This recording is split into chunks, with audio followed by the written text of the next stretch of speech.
Hey, Will. How are you? Good. How are you? I was lucky enough to have Will Whittington stop by to visit me today, and he walked in the door and got roped into this time management series. So, Will, tell us about time management. Yes. So time management has been something that I like a process that I had to figure out throughout high school, but really I got a handle on it on my junior year, which is kind of late in the game. But kind of like throughout high school, my parents,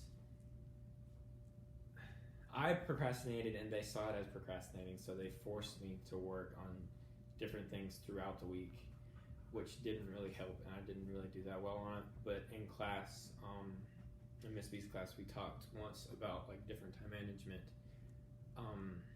approaches or whatever, and one was just devoting time the day before to work on it in chunks. And I realized that that's how I work the best, because when it comes to procrastinating, it can depend on if you want to stay up late and if you get stressed. Those two kind of take the initiative or whatever out of procrastination. But I don't really get stressed, and I found I can't physically work past 11 or 12 at night unless I've got a deadline that I have to meet and I haven't done. But generally I can't force myself. Okay, so I got a question. If you know that you don't do well if you don't go to sleep by 11, how do it's you not manage? necessarily to sleep. I just can't. You can't force my work or brain to focus. work. Okay. So then how do you? Yeah, I've seen you stay up late. I know that. Yeah. So how do you manage that? How do you make sure that you're not doing work after 11 but getting things done?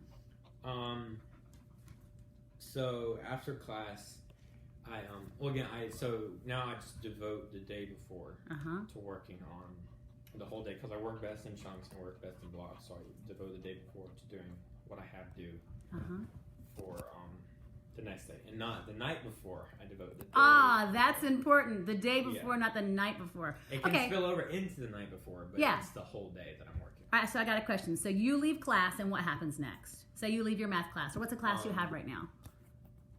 And Will is at High Point University. I guess we'll go with like writing for film. I'm writing for film class, and so I leave class and I look at what I've got to do for the next class, and I look at the syllabus and then look at what I have to write.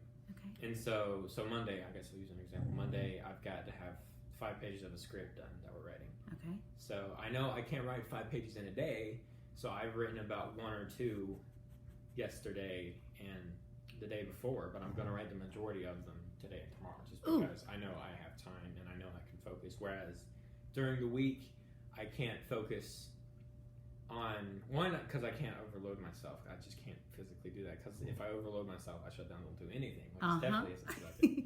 And 2, I prioritize things by time. So if I know that I've got a class in 2 hours, I can't work on something that's due in 4 days. I've got to work on stuff that's due in 2 hours. So I'm hearing prioritizing. And also, you said something kind of cool, that you literally look at it after class. You get a grip on the homework right after class. I get a fairly good grip on homework like a couple hours after class. Okay. And then I don't necessarily work on it, but I know what I have to do. And then the next couple days I look over the homework, and if I can't do everything the day before, if I'm too busy or if it's just too much, I do a little bit along the way, but then the bulk of it I do the day before. That's cool. So you look at it, I got to space some stuff out, which isn't your favorite thing to do, but you got to, so you do it, and then you do the bulk of it right before. Yep. Awesome. Any I don't know, huge successes, big disasters? I don't know. I guess when it comes to writing, Uh-huh. I think writing is really hard to do. This for me. Writing is really hard to do in along the way. I think it's really easy to do, or easier to do in chunks, because you get going and then you just keep writing and writing. Whereas if you space it out, Yeah, it gets disjointed maybe. Yeah, if you set time to do it throughout the week, then you can get 30 minutes and you could not have done anything or just gotten going. But regardless, you're going to stop at 30 minutes, and it's just not going. It's going to throw everything off. Okay, so you're doing that in chunks, and then I guess with writing, I always think about time to edit and review and add to or change. How do you allot time for that? You're working on that. Working on that. I normally edit and revise along the way. I go and look over for spelling errors, but once I've written something down, I normally don't revise it for like the content, just because I'm doing that along the way. Got it. So you just continuously reread and edit and make changes along the way.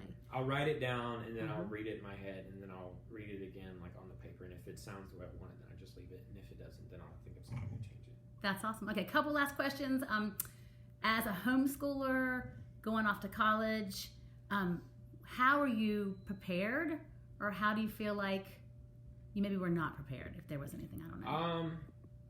I don't know if this would be the same for everybody, but High Point is like relatively small, so it's. I think if any of y'all have taken classes, well, I guess with Miss B too, or classes at New Life Camp, it's that sort of same class size and that sort of same class feel. So the class like dynamic is the same.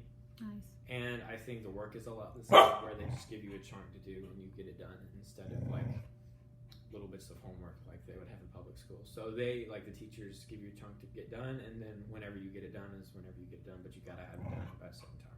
That's something Robbie mentioned too, that as a homeschooler, you're used to having chunks of work that are due, and you don't see a teacher every day, and that was kind of a helpful thing. So it's really, I mean, it's college level again, and I've talked with this about with some other people. I don't think the work is harder; it's just more of it. More of it. So I really, it's not that different from homeschool. I don't think, for me. That's awesome. And you're enjoying it and doing fabulous. Yes. Well, I'm enjoying it. I don't know. You're doing fabulous. Oh, Will, thank you so much. You're welcome. Okay, bye.